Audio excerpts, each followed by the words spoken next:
오늘 우리에게 주시는 하나님의 말씀입니다. 사도행전 6장 1절로 7절까지 말씀 다 찾으셔서 합독하겠습니다. 사도행전 6장 1절로 7절 말씀 함께 읽습니다. 그때 제자가 더 많아졌는데 헬라파 유대인들이 자기의 과부들이 매일의 구제에 빠짐으로 히브리파 사람을 원망하니 12 사도가 모든 제자를 불러 이르되 우리가 하나님의 말씀을 제쳐놓고 접대를 일삼는 것이 마땅하지 아니하니 형제들아 너희 가운데서 성령과 지혜가 충만하여 칭찬받는 사람 7을 택하라. 우리가 이 일을 그들에게 맡기고 우리는 오로지 기도하는 일과 말씀 사역에 힘쓰리라 하니 온 무리가 이 말을 기뻐하여 믿음과 성령이 충만한 사람 스데반과 또 빌립과 브로고로와 니가노로와 디몬과 바메나와 유대교에 입교했던 안디옥 사람 니골라를 택하여 사도들 앞에 세우니 사도들이 기도하고 그들에게 안수하니라. 하나님의 말씀이 점점 왕성하여 예루살렘에 있는 제자의 수가 더 심히 많아지고 허다한 제사장의 무리도 이 도에 복종하니라. 아멘. 여러분, 요즘 어떤 갈등을 겪고 있습니까? 개인적으로, 가정적으로, 또는 일터에서, 또 하나님의 일을 하는 사역을 하는 중에 어떤 갈등이 있나요? 우리 모두는 참 갈등을 경험하면서 살고 있죠. 그리고 이 갈등이 끝이 없는 것 같아요. 제가 이제 혼자 살다가 결혼을 하니까 행복한 가정을 이루는데 또 거기에는 부부 갈등이 있더라고요. 저희들의 그 부부 갈등은 김치찌개로 시작이 됐습니다. 저는 이북식으로 그 돼지갈비 넣고 푹 끓인 김치찌개를 먹으면서 자랐는데 결혼해서 제 아내가 끓여온 그 김치찌개는 멸치로 담백하게 끓여온 김치찌개였습니다. 거기서부터 갈등이 시작이 됐고 지금 결혼해서 꽤 이제는 함께 오래 살았죠. 근데 여전히 갈등이 있어요. 요즘의 갈등은 제가 심하게 코 고는 문제도 이게 지금 오늘 저녁에도 같이 자야 되나 미안하기도 하고 또 어떤 때는 자다가 너무 시끄럽다고 저를 이렇게 툭툭 치게 되면 이 갈등이 이게 심각하더라고요. 보세요. 결혼해서 부부 갈등이었는데 또 지나다 보니까 아이들이 생기잖아요. 또 자녀들 양육하면서 갈등이, 아이들과의 갈등이 있고 어떤 때는 그 아이들하고의 갈등이 또 부부 갈등으로 또 이렇게 번지기도 하고 그런데 참 하나님의 은혜로 지금까지 그 모든 갈등들을 잘 극복하고 지내오고 있습니다. 사업도 마찬가지죠. 사업도 여러분께서 혼자 열심히 시작했는데 그 사업이 번창하면서 다른 사람을 고용하고 또 매니저를 채용하고 하니까 또 이 매니저와의 갈등도 있고 손님들과의 갈등도 있습니다. 갈등, 여러분 그 갈등의 원어, 그 어원을 아시나요? 이 갈은 제가 찾아보니까 갈은 그 칡 있죠, 칡, 칡넝쿨, 칡을 얘기하고 등은 등나무를 얘기합니다. 그런데 이 칡은 이렇게 감아 올라갈 때에 왼쪽으로 감아 올라가고 등나무는 오른쪽으로 감아 올라간답니다. 그래서 갈등이 생기는 거죠. 우리가 서로 생각하는 방향이 다르고 예상했던 것들이 서로 차이가 있고 의견이 다름으로 인해서 갈등이 생기죠. 그런데요, 이 갈등은 많은 경우에 성장 또 성숙의 디딤돌이 될 수가 있습니다. 그러나 그 반대로 조그만 갈등과 문제가 더 큰 문제로 확산될 수도 있는 것이죠. 결국 그 키는 갈등이 생겼을 때 그걸 어떻게 핸들하느냐, 어떻게 풀어나가느냐 하는 데에 키가 있는 것입니다. 누구에게나 가정에서 부부관계 갈등, 또 자신이 저지른 실수나 잘못을 처리하는 문제에 있어의 갈등, 소그룹에서 생기는 구성원들 사이의 갈등, 하나님의 일을 하면서 발생하는 갈등 다 우리가 겪고 있어요. 어떻게 핸들하느냐? 저는 신학교를 졸업하고 캘리포니아 가서 목회를 시작할 때에 부목사로서 맡았던 것이 청년들하고 젊은 부부들 사역이었습니다. 젊은 부부들이 함께 모이면서 은혜를 받는데 어디서 제일 은혜를 많이 받는가 하면 우리 부부만 갈등과 문제가 있는 게 아니구나. 모여서 서로 자기들의 삶을 나누다 보니까 비슷한 갈등과 문제들이 다른 부부들한테도 있다 보니까 위로를 많이 받는 거예요. 그런데 제가 그들과 한 몇 년 지나면서 어떤 부부는요, 그 갈등을 대화로 잘 풀어나가면서 부부관계가 더 친밀해지고 성숙해져요. 근데 어떤 부부는 그 별거 아닌 문제인데 그것 때문에 갈등이 생기고 그걸 잘 풀질 못해가지고 그게 더 큰 문제로 번지는 것을 봅니다.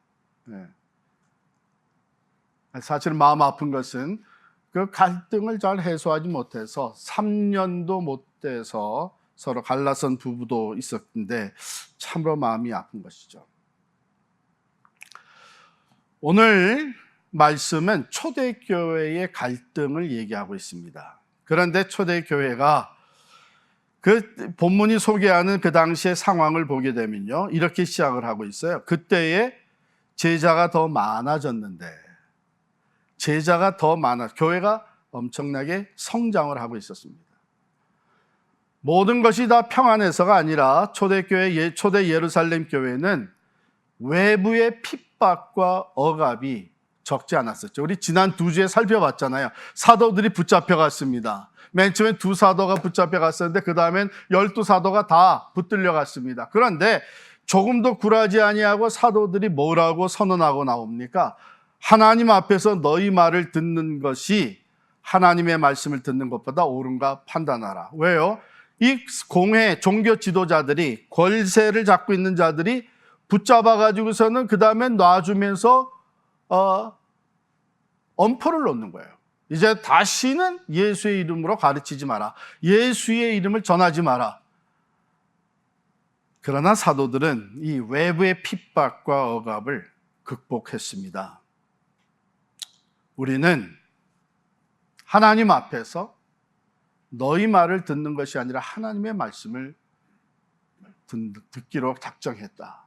우리는 보고 들은 것을 전하지 않을 수 없다 하면서 담대하게 계속 예수 그리스도의 십자가와 부활의 복음을 전하니까 하나님께서 그들을 축복하셔서 많은 표적과 기사가 나타나고 베드로가 설교할 때 3,000명이 하루에 믿는 사람들이 생겼는데 그 다음에 이 표적과 기사와 가르침이 계속이 되면서 또 5,000명 예수를 믿고 교회를 이루게 됐어요.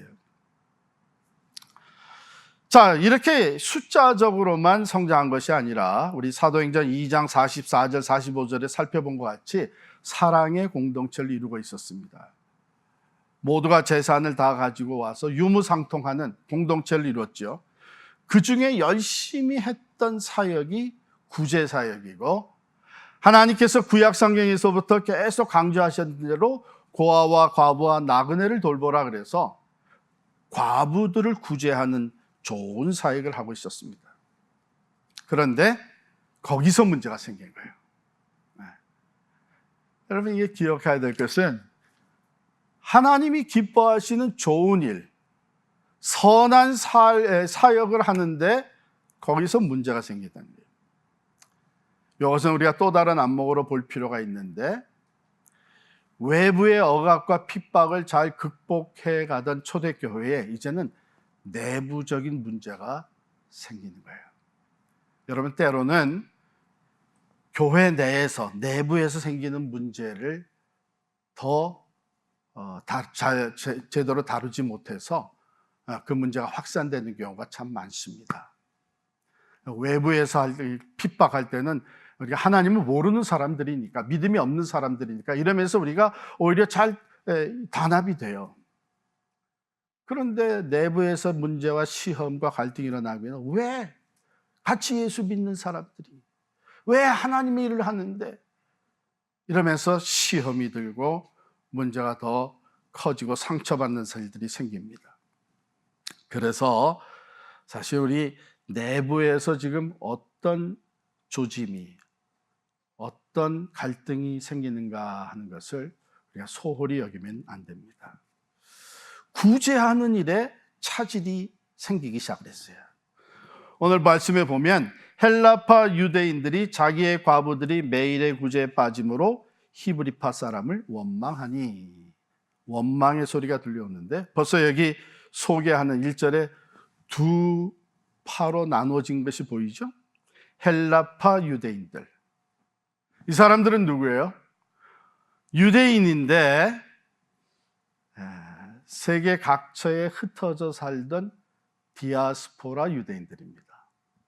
그러니까 그 당시에 헬라 문화권 속에서 살던 사람들이 이런저런 이유로 다시 예루살렘으로 돌아오게 된, 오늘 말로 얘기하면 역이민한 사람들이죠. 우리 한국으로 다시 들어가는 그런 사람들이 예루살렘에 와서 살면서 교회의 일원이 된 거예요. 디아스포라 유대인들이 있겠죠. 그러면 히브리파 사람들은 누구냐? 이 사람들은 히브리어, 더 정확하게 말하면은 아람어를 계속 사용하는 그 예루살렘 중심으로 거기서 태어나서 거기서 생활하던 사람들이 복음을 받아들이고 교회의 이제 멤버가 된 것이죠. 근데 과부들을 구제하는 일에 어떤 일이 문제가 생겼냐면 헬라파 유대인들의 과부가 자꾸 빠지는 거예요. 여러분, 그런 일을 당하면은 여러분 마음이 어떻겠어요? 섭섭한 마음 들죠. 이거 의도적으로 뺀 거 아니냐 하는 오해도 생길 수 있죠. 왜? 히브리파 사람들의 과부들은 빠짐없이 다 구제가 되는데 우리 헬라파 사람들의 과부들은 왜 이렇게 빠진 일이 생기냐, 이러면서 원망의 소리가 나오기 시작을 한 겁니다. 더더욱 그 원망하게 된 것이 이 구제하는 일을 맡아서 했던 사람들이 그 공동체, 예루살렘 교회에 다수를 이루고 있었던 히브리파 사람들이 그 일을 하고 있었던 것이죠. 사도들이 중심이 돼서. 그러니까 히브리파 사람들을 원망하게 되는 거예요. 여러분, 이 문제를 사도들은 방치해두지 않고 이 문제를 다루기 시작을 합니다. 왜냐하면 이것을 그냥 방치해두게 되면 사람들은 점점 늘어나기 때문에 헬라파 유대인들의 과부가 구제에서 빠진 일은 더 빈번하게 될 것이고 그 원망의 소리는 더 커지게 되면 결국 어떻게 되겠어요? 교회가 분열이 되는 거예요. 그런데 사도들이 이것을 잘 해결을 합니다. 이 갈등 해소를 잘 함으로 인하여 그 결과가 이렇게 나타났어요. 7절 말씀 보실까요? 7절 말씀 같이 읽겠습니다. 하나님의 말씀이 점점 왕성하여 예루살렘에 있는 제자의 수가 더 심히 많아지고 허다한 제사장의 무리도 이 도에 복종하니라. 그렇다니까요. 갈등을 지혜롭게 잘 해결하면요, 그것이 오히려 성장의 디딤돌이 돼요. 성숙하게 만들어주는 계기가 됩니다. 예루살렘 교회로서는 오히려 예수 그리스도의 말씀, 그 복음을 받아들이고 믿는 자의 수, 예수의 제자가 되는 수가 더 많아졌는데 정확히 얼마인지 모르지만 성경은 뭐라고 얘기하는, 더 심히 많아졌다 그랬어요. 근데 거기에다가 허다한 제사장의 무리도 이 도에, 이 가르침에 복종하더라. 믿고 교회에 발을 들여놓게 된 것이죠. 이 제사장들은 누구예요? 교회를 핍박하던, 사도들을 붙잡아 가두던 산헤드린, 그 공회의 대제사장, 바리새인과 사두개인들, 이 종교 지도자들의 슬하에서 제사장의 역할을 하고 있던 사람들이. 근데 그 중에 많은 사람들이 이와 같이 교회에 조인하게 된 겁니다. 그래서 이 갈등이라는 것을 우리가 잘 해결하게 되면 바로 이렇게 더 큰 은혜와 축복, 성장과 성숙으로 나아가게 됩니다. 그래서 사도들은 그럼 어떻게 이 문제를 해결했느냐 하는 것을 우리가 구체적으로 살펴보겠습니다. 먼저는요, 문제가 있다고 하는 것을 인정을 합니다. 2절 말씀 보면 12사도가 모든 제자를 불러 이르되, 모든 제자를 불러 이뤘다고 하는 것은 회중을 다 모아서, 교회가 다 모여서 사도들의 얘기를 듣게 됐다는 것인데, 사도들이 이런 문제가 발생했습니다 하는 것을 얘기를 했다는 것이죠. 그래서 문제를 인정하고 다 불러 모은 이유는 함께 그것을 해결하기 위해서. 여러분, 이거 중요합니다. 어떤 갈등이 생길 때 그것을 방치하거나 피하게 되면 그 갈등과 문제가 없어지는 게 아니라 오히려 더 커지게 되고 곪게 되는 것이죠. 그래서 이것을 직면하는 것. 물론 말이죠, 어떤 문제는 무시하고 넘어가도 되는 것이 있어요. 그냥 시간이 지나면 사라지는 것들이 있습니다. 그런 것들은 괜히 이제 그걸 또 문제화하게 되면 쓸데없이 문제가 커질 수 있지만, 그러나 여기 사도들이 본 것은 이것은 절대로 방치하면 안 되는 문제다. 교회가 분열될 수 있는 그 위험이 있다. 이래서 모든 제자를 불렀습니다. 그런데 제자들을 불러서 이르되, 우리가 하나님의 말씀을 제쳐놓고 접대를 쌓는 것이 마땅하지 아니하니 형제들아, 너희 가운데 성령과 지혜가 충만해 칭찬받는 사람 7을 택하라. 우리가 이 일을 그들에게 맡기고 우리는 오로지 기도하는 일과 말씀 사역에 힘쓰리라. 이렇게 얘기하잖아요. 이것을 보게 되면 사람들, 교우들을 다 불러 모으기 전에 사도들끼리 먼저 모임을 가졌다는 것을 우리가 알 수 있어요. 사도들이 먼저 거기서 모임을 갖고 문제의 심각성을 인지합니다. 그리고 기도하면서 하나님의 지혜를 구합니다. 그래서 해결 방안까지도 가지고 교우들 앞에 소개를 하는 거예요. 이건 무슨 얘기예요? 리더십이 먼저 하나가 된 거예요.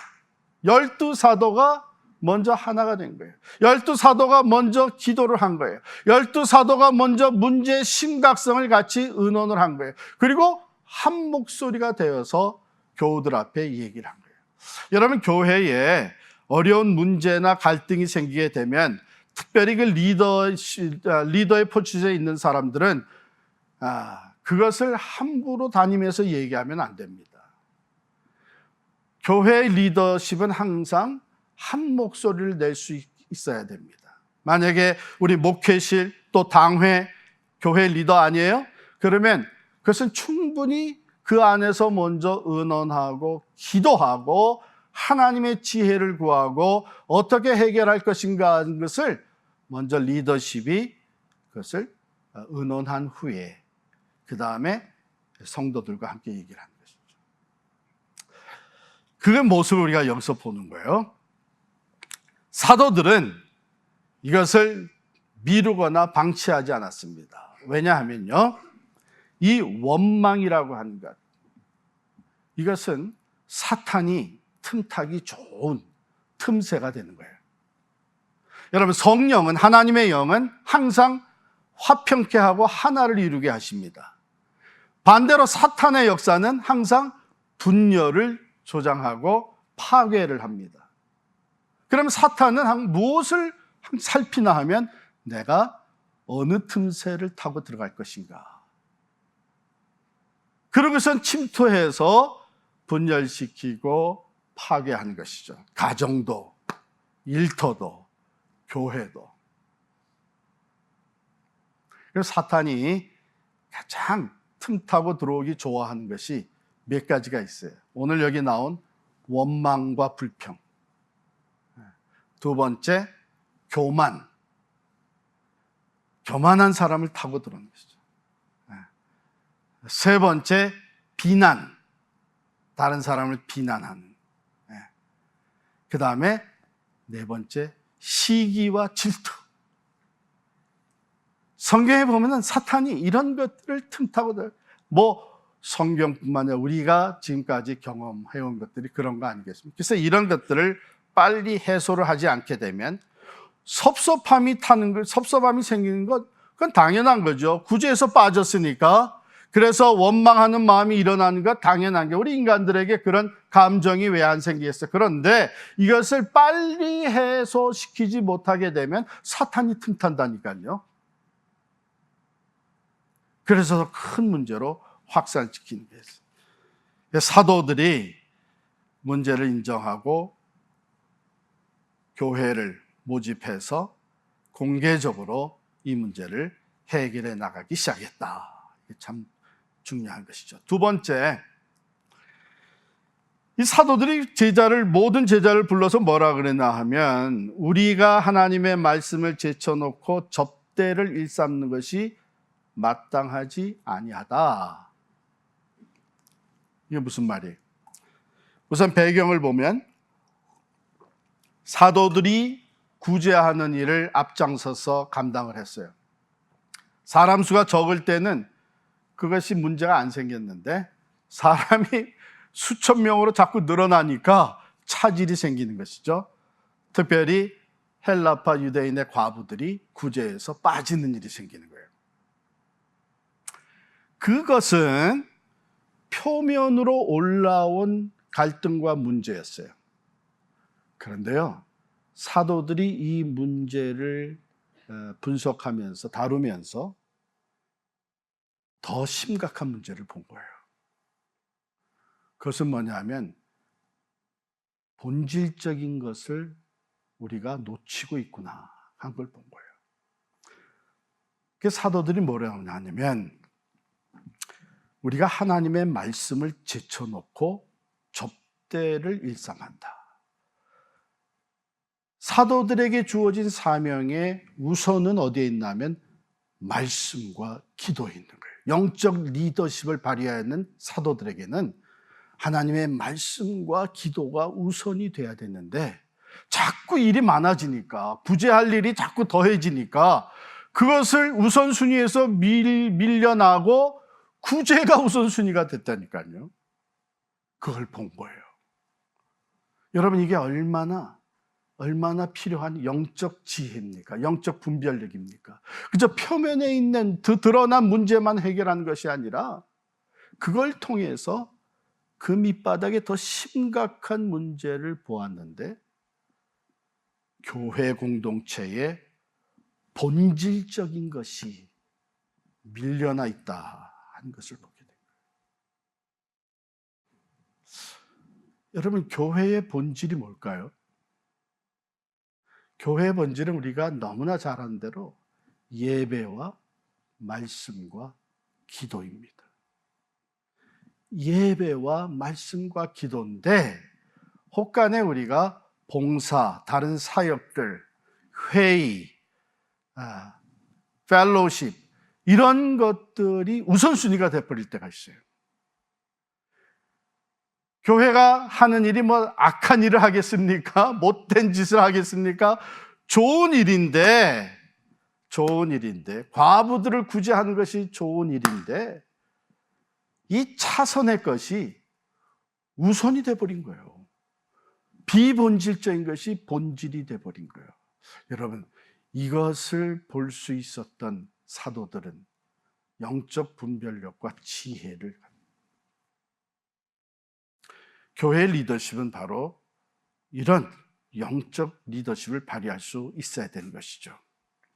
사도들은 이 책임이 우리에게 있다. 우리가 먼저 해야 될 것을 제껴놓고 부수적인 것에 시간을 다 뺏겼었다. 이제 이것을 바로 잡아야 되겠다 해서 방안을 제시합니다. 7사람을 택하라. 이렇게 방안을 제시하죠. 해결책을. 그러니까 사도들이 기도하면서 하나님의 이 지혜와 또 분별 주시는 성령의 분별력을 가지고 이제 방안을 제시합니다. 여러분, 우리가 교회를 섬길 때도요, 이게 비본질적인 것에 목을 매는 경우가 종종 생겨나요. 제가 들었던 얘기인데, 뭐 어느 지역의 어느 교회라고는 얘기 안 했습니다만 이민교회입니다. 개척을 해가지고 교회가 잘 어느 정도 성장하니까 자체 건물을 마련해서 건축을 했어요. 기대가 있었죠. 건축을 하게 되면 교회가 더 많이 성장할 것이다. 그런데 그만 건축의 마지막 단계에 가서 교회가 분열이 됐어요. 뭐 때문에 분열이 됐나 하면 카페트 색깔을 뭘로 할 거냐. 빨강색으로 하자는 팀과 교인들과 파랑색으로 하자는 팀이니까 이게 의견이 딱 나눠졌어요. 여러분, 물론 난 빨간색이 그렇게 마음에 드는데 이게 파란색으로 했으니까 예배 드릴 때마다 좀 마음이 불편하기도 하겠죠. 또 반대로 파란색을 원했던 사람들은 또 빨간색 볼 때마다 이걸 그리죠.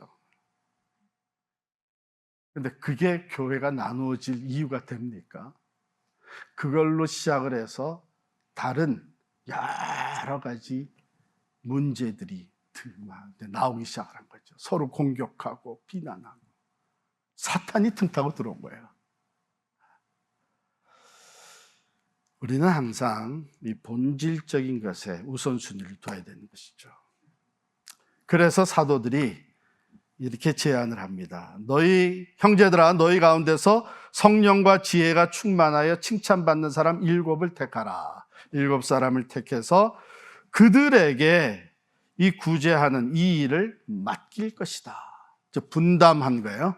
사실 성경적 우리 교회 역사를 보게 되면 교회의 오르가니제이션, 조직이 시작된 게 생겨난 게 여기서 이제 처음이에요. 그래서 우리는 이 사람들 7집사라고 얘기를 하죠. 지혜롭게 일을 분담, 그들에게 구제하는 일을 맡기고 우리는 말씀과 기도 여기에 전념하리라.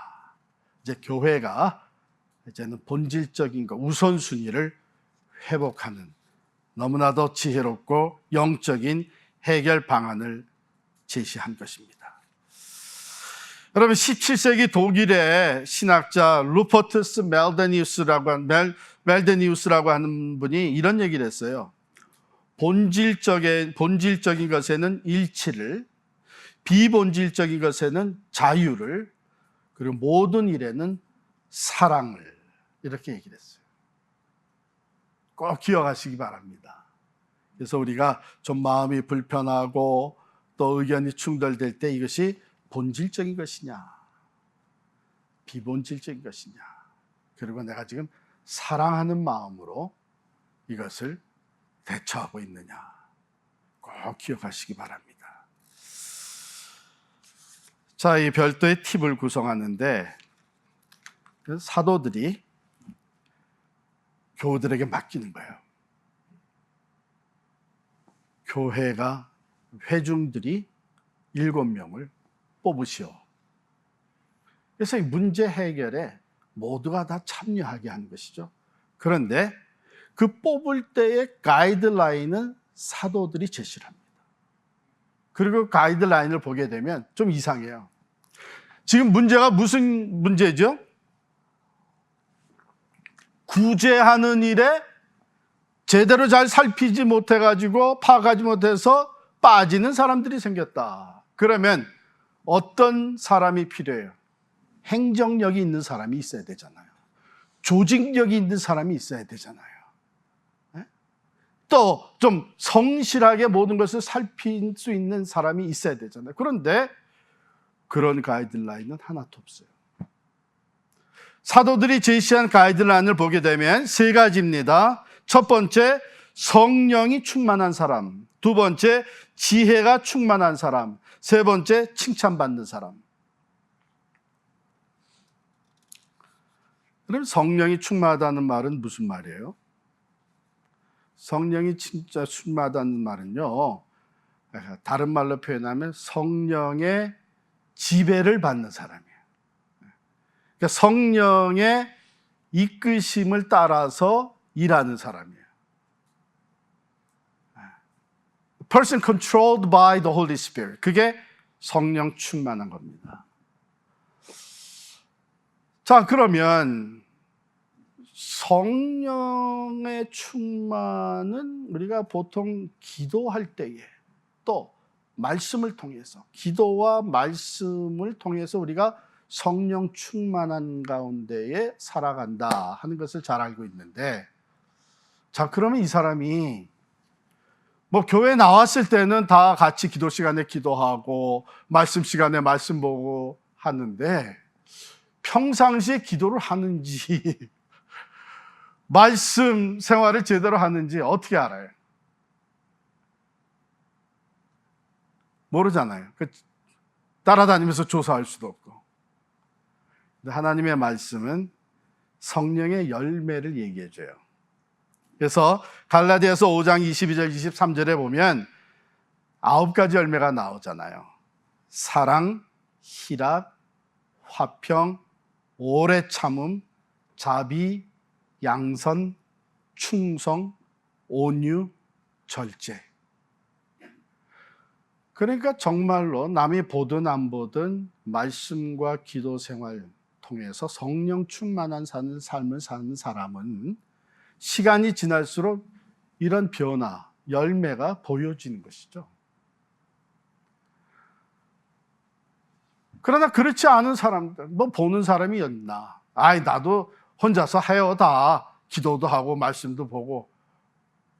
그러나 그게 열매로 보여지지 않는다면 그것은 받아들이기 힘든 얘기죠.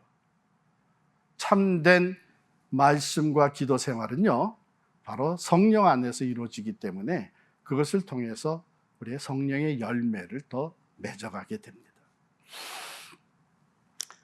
그래서 성령 충만한 사람, 두 번째, 지혜가 충만하다 그랬는데, 이 지혜는 하나님의 말씀의 지혜, 다른 말로 얘기하면 위로부터 주시는 지혜를 말하는 것이죠.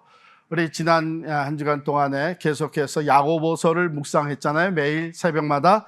거기에 야고보서 3장 17절에 보면 오직 위로부터 난 지혜는 첫째 성결하고, 다음에 화평하고, 관용하고, 양순하며 긍휼과 선한 열매가 가득하고 편견과 거짓이 없나니. 어때요? 성령의 열매를 표현한 것과 중복되는 게 많죠. 그렇습니다. 이 기도와 말씀, 그것이 우리로 하여금 성령 안에 거하게 하고 성령 충만한 삶 속에서 그 말씀의 지혜를 따라, 성령의 이끄심을 따라 변화되는 삶을 살게 돼요. 그래서 바로 이것이 지금 기준이 되고, 세 번째 자격 요건이 뭐냐면 칭찬받는 사람입니다. 사람들에게 칭찬받는 사람. 이것은 사람들이 볼 때 인격적으로 모나지 않은 사람을 얘기합니다. 덕이 있는 사람. 그래서 인정받고 칭찬받는 사람. 때로는 말이에요, 참 기도도 열심히 하는 것 같고 말씀도 잘 아는 것 같은데 이게 성령의 열매를 맺지를 못해가지고 칭찬받지 못하는 사람이 있어요. 뭐가 난 사람도 있어요. 똑똑합니다. 일도 잘합니다. 능력이 있습니다. 그런데 독선적인 사람들이 있어요. 또 어떤 사람은 성격이 너무 과격해서 자기 고집 주장만 세우면서 곧잘 큰 소리를 내는 사람들이 있어요. 다투기를 잘하는 것이죠. 일은 잘하는데 자꾸 큰 소리가 나요. 여러분, 교회 일꾼은 이런 사람을 세워서는 안 됩니다. 여기 보면 성령이 충만한 사람, 하나님의 말씀의 지혜가 충만한 사람, 그리고 사람들에게 칭찬받는 덕이 있는 사람이어야 됩니다. 여러분, 그 지금 문제를 해결하기 위해서 우리는 이 문제는 조직력이 있는 사람이 해야 된다. 행정력이 있는 사람이 해야 된다. 뭐 믿음은 좀 없어도 그런 역량, 리더십이 있는 사람이 해야 된다. 곧잘 우리 이렇게 생각을 하거든요. 그런데 그게 아니라는 거예요. 그 모든 것이 뭐 행정력이나 다스리는 일이나 가르치는 일이나 이 모든 것이 성령께서 필요에 따라서 주시는 은사고요. 은사. 그 전에 기본적으로 요구되는 이 자격 요건이 채워지지 않게 되면 은사가 있어도 그 은사를 잘못 사용하는 거예요. 그래서 세 가지. 첫 번째 뭐예요? 성령 충만한 사람. 두 번째, 지혜가 충만한 사람. 세 번째, 칭찬받는 사람. 자, 이렇게 해서 일꾼들을 세우라 그랬더니 사람들이 그 얘기를 아주 기쁘게 받았다. 그래요. 온 무리가 이 말을 기뻐하여 5절입니다. 믿음과 성령이 충만한 사람 7을 택해서 데려옵니다. 그 7사람 이름 스데반, 빌립, 브로고로, 니가노르, 디몬, 바메나, 유대교에 입교했던 안디옥 사람 니골라. 이 7 이름이 다 헬라 이름이에요. 유대식 이름이 아니고 헬라식 이름이에요. 여기서 우리는 또 하나 귀한 교훈을 받습니다. 다수는 히브리 사람들이죠. 헬라파 유대인은 소수예요. 그런데 자, 숫자적으로 보더라도 우리 히브리 사람들이 더 많으니까, 히브리파 사람들이 많으니까 7대 3으로 하자 뭐 이렇게 그게 아니라는 거죠. 너희가 상처를 입었고 너희가 소외를 당했다. 그러니 이 일은 너희가 다 맡아서 해라. 소수인 헬라파 유대인들에게 리더십을 맡겼어요. 여러분, 이게 교회입니다. 이게 교회예요. 여러분, 종종 이 양보하는 일이 갈등을 해소하는데 큰 역할을 해요. 그리고 부족하지만 이 기본적인 것이 갖춰진 사람들, 성령 충만, 말씀 충만, 또 칭찬받는 사람들, 이들은요 어떤 것이 보이나 하면 일을 맡게 되면 두려워요. 나는 그럴 만한 힘이 없는, 난 능력이 없는데, 나는 경험도 부족한데, 아이고 나한테 이게 어떻게 교회가 이 일을 나한테 맡겼나 해서 그런 사람들 기도를 하더라고요. 하나님, 나 이거 도와주세요. 하나님, 나 지혜를 주셔야 합니다. 성령께서 내게 은사를 주십시오. 이걸 감당할 수 있도록 도와주세요. 그런데 거꾸로 능력 중심으로 경험이 있고 남다른 스킬이 있어서 누가 봐도 이 사람은 잘 해낼 수 있는 사람이다. 또 자기 자신도 그거야 내가 얼마든지 할 수 있지. 이런 사람들은 교회 일을 할 때 기도를 안 해요. 자기가 얼마든지 해낼 수 있다고 생각해요. 그런데 여기서 우리가 본 것이 먼저 표면으로 드러난 문제보다 더 심각한 문제가 얼마든지 있을 수 있다. 그것은 영적 분별력을 가져야 됩니다. 말씀의 지혜가 있어야 됩니다.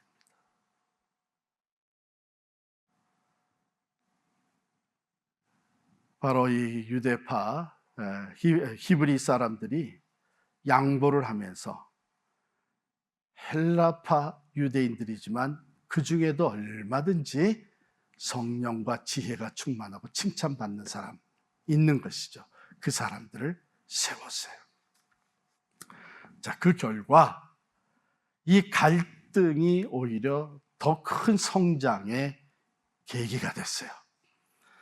다시 한번 7절 말씀을 보시면 하나님의 말씀이 점점 왕성하여, 즉 하나님의 말씀이 점점 더 예수 그리스도의 복음, 예수 그리스도의 십자가와 부활의 증거가 점점 더 크게 영향력을 발휘하기 시작을 했고요. 예루살렘에 있는 제자의 수가 더 심히 많아졌고요. 제사장 중에서도 이 예수 그리스도를 믿는 사람들이 생겨나기 시작했어요. 놀라운 역사죠. 놀라운 역사. 결론을 맺습니다. 여러분, 갈등은 모든 변화와 함께 생겨나는 거예요. 한 사람이 성장하는 과정에 갈등이 계속 있죠. 어린아이에서 청소년에서 대학 청년에서 결혼해서 가정을 이루고 이제 은퇴하면서, 지금 여기 은퇴하신 분들 갈등 없이 살아가세요? 그게 아니란 말이에요. 계속 갈등이 있어. 모든 그 변화는 갈등을 동반합니다. 그런데 그 갈등을 지혜롭게, 그 문제를 지혜롭게 잘 해결해 나가면 그것이 성숙함으로 더 큰 성장과 하나님의 축복으로 나아가게 되는 거예요. 제가 지난 주에 유튜브 영상을 하나 봤어요. 어처구니가 없어서 제가 보고 또 봤습니다. 한 사람이 운전을 하다가 교통수경한테 경찰이, 미국에서 있은 일입니다, 잡혔어요. 그래서 이제 교통수경이, 그 폴리스가 그 사람 드라이버를 이제 내리게 하는데, 이 사람이 숨이 막혀 죽어가는 거예요. 그러니까 교통수경이 그 사람은 드라이버를 차 뒤로, 이게 이제 하이웨이니까 안전한 곳으로 이렇게 끌고 가가지고 배를 한 몇 번 이렇게 치니까 입에서 이렇게 토해져 나왔는데, 뭐가 나왔냐면 마리화나 봉지가 나온 거예요. 이게 경찰한테 잡혔으니까 차를 다 수색할 줄 알고, 잘못하게 되면은 이게 티켓만 받는 것으로 끝나지 아니하고 더 큰 문제가 생기겠다고 생각을 해서 그걸 감추려고 삼킨 거예요, 급히. 근데 이게 초킹이 돼가지고 질식해서 죽게 된 거예요. 그러니까 교통수경이 그 상황을 보고 뭐 다 제껴놓고 먼저 그 사람부터 살리느라고, 저는 맨 처음에 보고, 이거 교통수경이 이게 어떻게 아프리칸 아메리칸 드라이버를 끌어안고 저렇게 하나 우선 봤더니 몇 번 여기 영상에 보이더라고요. 토해져 나오는 게. 여러분, 갈등이나 문제를 숨길 필요가 없어요. 숨겼다고 해결되는 게 아닙니다. 그것을 직면해서 해결해 나가야 되는데, 그 해결을 오늘 우리 사도들이 보여준 대로 우리가 지혜롭게 잘 해결하게 되면 오히려 그것이 성숙의 디딤돌이 된다니까요. 가정이 더 하나가 되는 역사가 나타난다고요. 하나님의 더 큰 축복으로 나아가게 되는 새로운 길이 열리는 거예요. 오늘 말씀을 제가 정리하면서 4가지 단어, 여러분이 어떤 이 갈등과 문제에 봉착, 가정에서도 그렇고요, 하나님의 일을 할 때도 그렇고 일터에서도 그렇습니다. 지혜롭게 해결하기 위해서 이 4가지를 꼭 기억하시는데, 첫 번째는 정직입니다. 정직해야 됩니다. 문제가 있다면 인정할 수 있어야 되고, 그 벌어진 상황에 대해서 honest, 정직해야 되고요. 그리고 거기에 연루된 나 자신에 대해서 정직해야 됩니다. 사도들은 정직했어요. 우리 교회에 문제가 있다. 그리고 이것이 우리 책임이다. 우리의 상황을 보니까 우리가 우선순위가 바뀌어 있다. 정직했습니다. 두 번째, 겸손해야 됩니다. 내가 혼자 좌지우지해서 문제 해결은 아닙니다. 거기에 관련된 사람들이 함께 문제를 해결하고, 특별히 이 갈등이 나에게도 책임이 있다 하는 것을 볼 수 있는 겸손이 필요합니다. 사도들은 자기들에게 문제가 있는 것을 먼저 언급을 했습니다. 겸손해야 됩니다. 세 번째는 영적으로 어프로치를 해야 됩니다. 그냥 인간적이고 세상적인 방법으로는 어프로치하게 되면 그걸로 문제가 해결되는 것이 아니고 오히려 보이지 못했던 영적인 더 심각한 문제는 타치 못하고 지나가는 거예요. 그런데 사도들이 먼저 모여서 기도하며 그 문제를 볼 때에 영적으로 분별력을 가지고 표면에 드러나는 것보다 더 심각한 문제를 볼 수가 있었고, 문제를 해결하는 일에 있어서 일꾼을 세우는 그 자격 요건이 영적인 조건이었어요. 하나님의 일은 하나님의 도우시는 지혜와 능력으로 하는 것입니다. 그래서 이 영적으로 준비된 사람들을 세웁니다. 영적인 어프로치. 네 번째, 양보할 수 있어야 합니다. 내가 양보하면 서로 마음이 열려요. 누군가 한번 양보하면 서로 마음이 열려요. 히브리파 사람, 헬라파 유대인 나눠져 있었지만 양보했어요. 다수였던 히브리파 사람들이 양보하고 그 일을 헬라파 유대인들 7사람을 뽑아서 맡겼어요. 여러분, 지금 어떤 갈등 속에 있습니까? 오늘 하나님의 말씀이 우리에게 주신 이 귀한 교훈을 그 갈등의 현장에 그대로 적용하시기를 바랍니다. 정직, 겸손, 영적, 그리고 양보. 하나님께서 성령으로 여러분들과 함께 하실 줄을 믿습니다. 기도하겠습니다. 하나님 아버지, 감사합니다. 우리는 참으로 작고 큰 많은 갈등을 겪고 살아가는데 저희에게 지혜가 필요합니다. 오늘 말씀의 지혜를 주셨사오니 이 말씀을 따라 저희들이 부딪혀온 우리에게 있는 갈등을 잘 해결하고, 특별히 그리스도의 몸된 교회가 일어나는 작고 큰 갈등을 하나님의 말씀의 지혜를 따라 해결함으로 말미암아 더 큰 성장과 성숙을 이루게 하여 주시옵소서. 예수님의 이름으로 기도하옵나이다. 아멘.